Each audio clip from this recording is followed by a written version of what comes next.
Good morning mga kulikot. Ngayong araw na to is maglalagay tayo ng release side light sa XRM 125 na FI.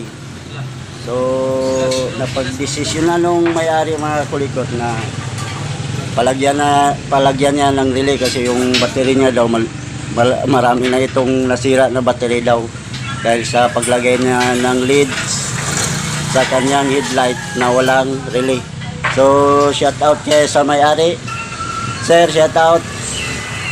So bago ko umpisahan, don't forget to subscribe my channel and click na rin yung notification bell para updated kayo sa lahat ng video ni upload ko. So yung kasama ko yan nagbabaklas naglalagay pala ng switch. So hindi ko na patatagalin mga kulikot pagkatapos nito.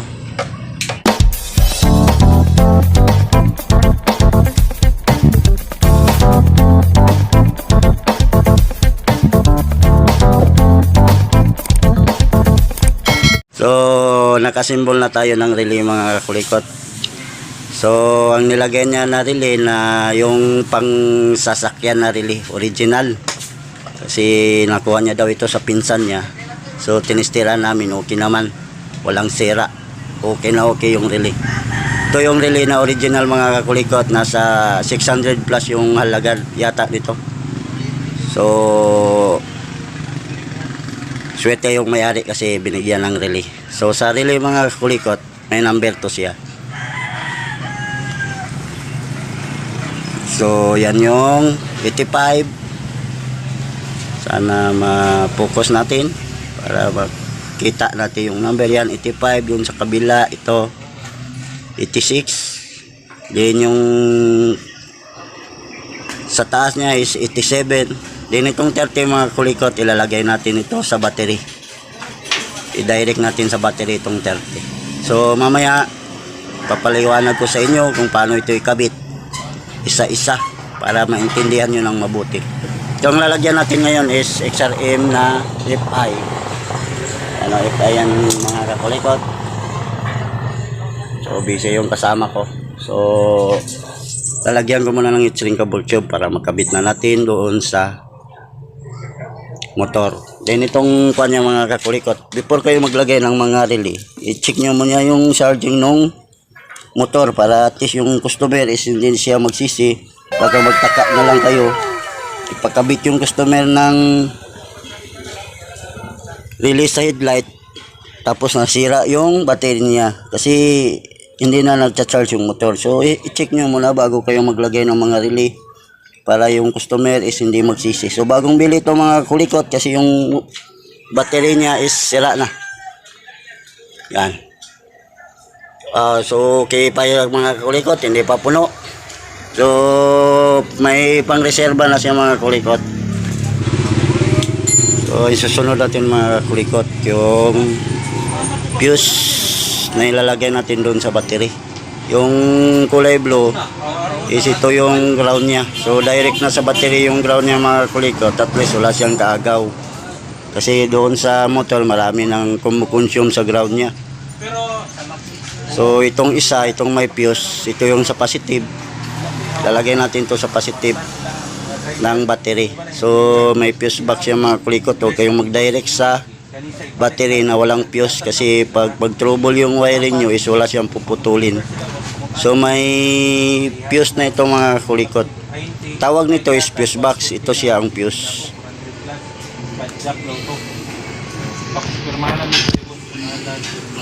So yan. So babalutan ko muna ng electrical tape tapos pag-apangin na natin dito sa may headlight niya papunta dito sa headlight. Kasi yung relay is dito na natin ilalagay. Kasi marami na ako nalagyan nito mga kulikot. Mga magkasya dito na relay is dalawa. Yan. So ito yung switch niya. So mamaya ipapaliwanag ko yan lahat ng mga connection niya. So lalagyan ko muna ng electrical tape. Balutin natin ng electrical tape at least kung magdikit siya dito sa mga body ground niya is hindi mag-grounded. Kasi ito body ground ito mga kulikot. Ito may nakalagay doon sa kanya na galing ng battery na nakalagay dito sa engine niya. So balutan natin electrical tape para hindi mag-grounded yung motor. Yung wire mga kakulikot is nagpagapang na natin. Ito na yun. Oh. Yan. Yan siya. Pumusot pa dito. Then dito sa battery niya. Ito. So dito na yung sa ground niya, yung kulay blue. At saka yung pangkuan niya, yung sa battery na may fuse, yung kulay black. So ilalagay na natin. So ang unahin natin mga kulikot, itong number 30 sa relay. Ito yung walang wire, number 30 yan siya. Ito yung papunta doon sa battery na ilalagay natin sa positive. Din ito yung ground, yung kulay blue. So ilalagay na natin mga kulikot.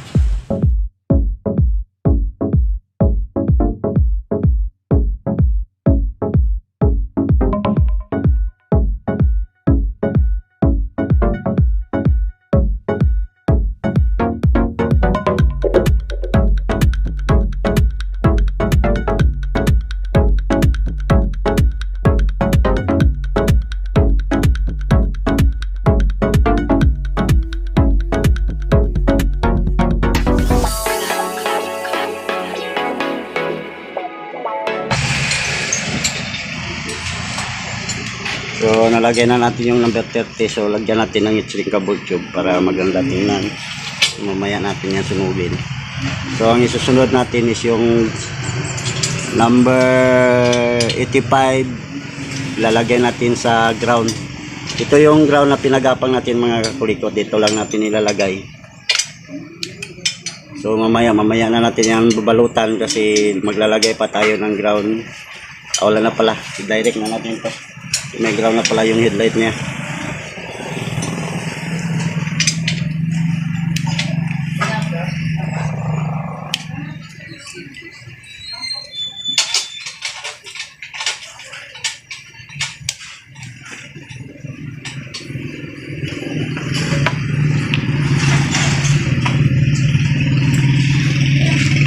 So number 85 to siya mga kulikot.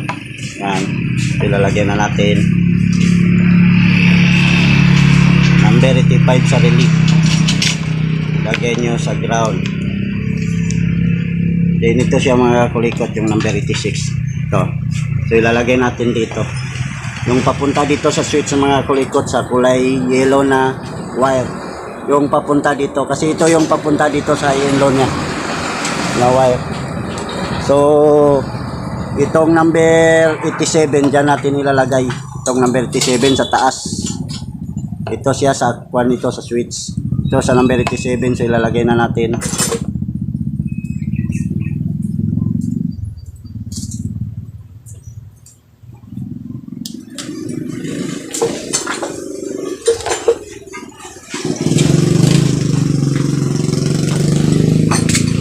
Yung number 87 mga kulikot.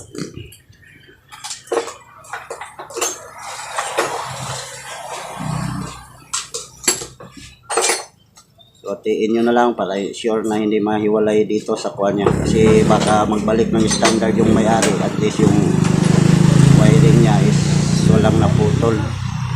So lalagyan din natin yan mamaya ng heatsink cable tube. So mamaya ko na hinangan yan para maintindihan nyo ng mabuti.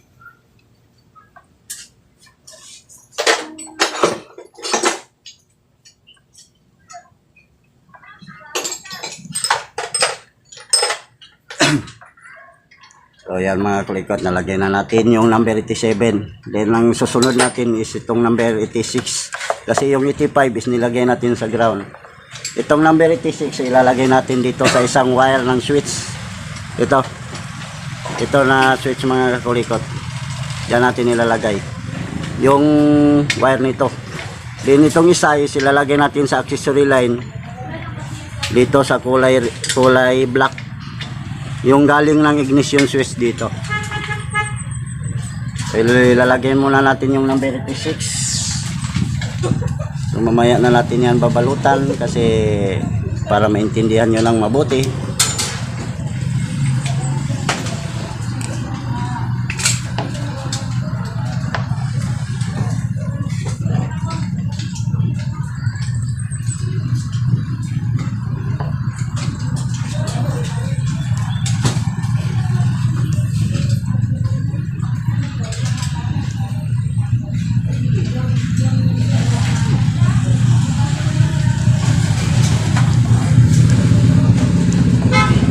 tapos na tayo sa number 36. Then ang isusunod natin na hindi natin nakabit is itong isang wire na galing dito sa switch. So ilalagay natin ito dito sa kulay black. Ito yung accessory line niya mga kulikot. Pag i-on mo yung susi bago siya papasukan ng power. So tanggalin natin, insert lang natin dito. Hindi na tayo magbabalat ito mga kulikot.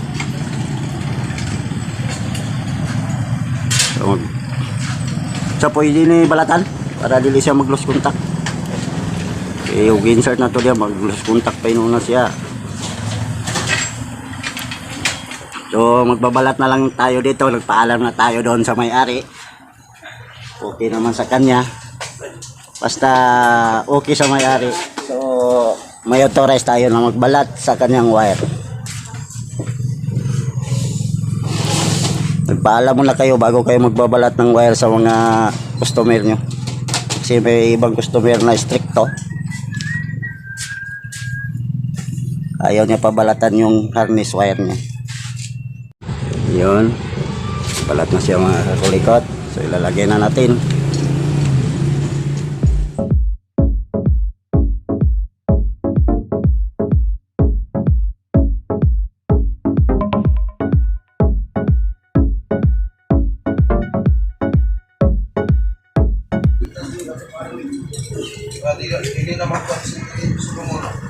So hinangan na natin isa-isa mga kakulikot para masubukan na natin, malagay na natin yung doon sa battery banda.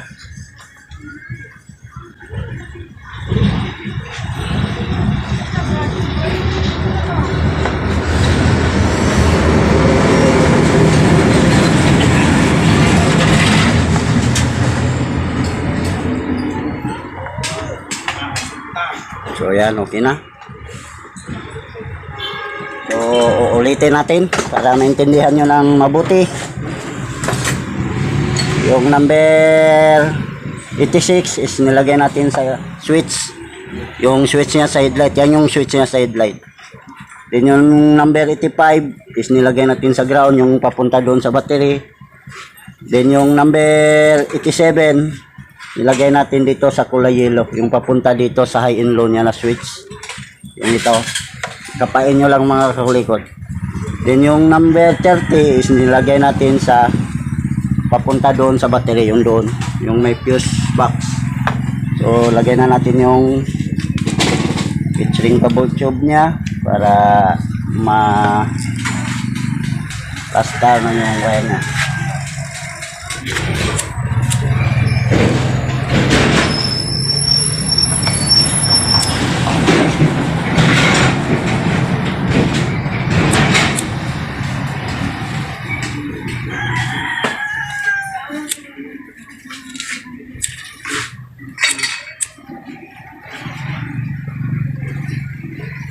So yan mga kulikot, okay na. So ito siya mga kulikot, yung galing ng harness, yung kulay yellow. Ibalik na lang natin dito mga kulikot kasi wala naman ito siyang koneksyon.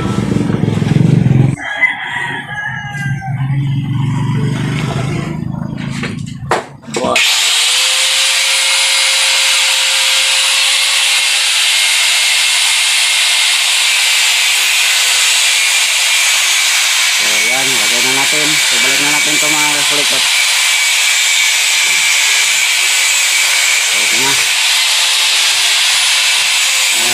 So dito tayo sa battery. Yan. Ito mga kulikot, yung blue is lagay nyo sa ground. Yan. Then ito siya, ilagay nyo sa positive sa battery. Ilalagay ko muna mga kulikot para masubukan na natin. So susubukan na natin mga kulikot. So i-check muna natin yung kuat, yung wiring.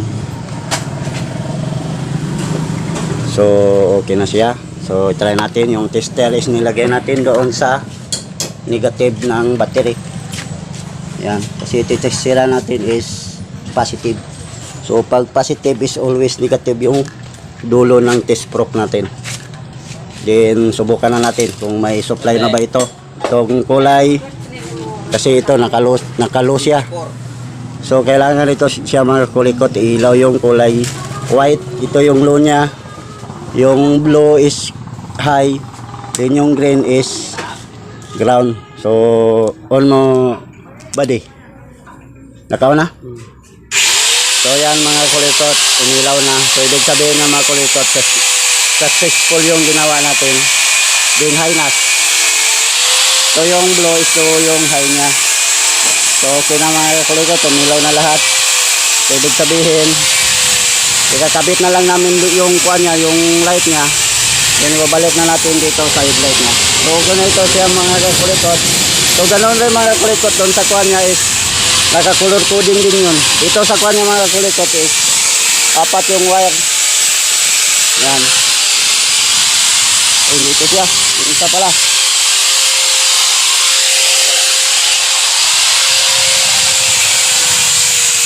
Ito siya mga kulikot kasi itong kuha niya is may red daw ito siya.